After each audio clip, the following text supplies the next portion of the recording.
2022 বিশ্বকাপের ফাইনালে ট্রাইবেকারে গোল করেছিলেন পাওলো দিবালা। যদিও পুরো টুর্নামেন্টে মাঠে ছিলেন মাত্র 17 মিনিট, তারপরও বিশ্বকাপ জয়ী আর্জেন্টিনা দলের সদস্য হিসেবে নাম লিখিয়েছিলেন ইতিহাসে। কিন্তু 2026 বিশ্বকাপের পথে এবার বড় ধাক্কা খেলেন এই তারকা ফরোয়ার্ড।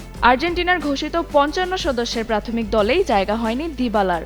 ভক্তদের জন্য এটি হতাশার খবর হলেও খুব একটা অপ্রত্যাশিত নয়। দীর্ঘদিন ধরেই চোট আর ফিটনেস সমস্যায় ভুগছেন 32 বছর বয়সী এই ফুটবলার।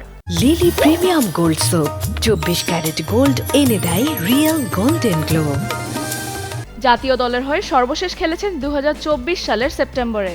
সম্প্রতি রোমার হয়ে 90 মিনিট খেললেও স্ক্যালোনের আস্থা ফেরানোর জন্য সেটি যথেষ্ট হয়নি। এর আগেও কোপা আমেরিকার দল থেকে বাদ পড়েছিলেন তিনি। স্ক্যালোনের কৌশলেও ঠিক মানিয়ে নিতে পারেননি দিবালা।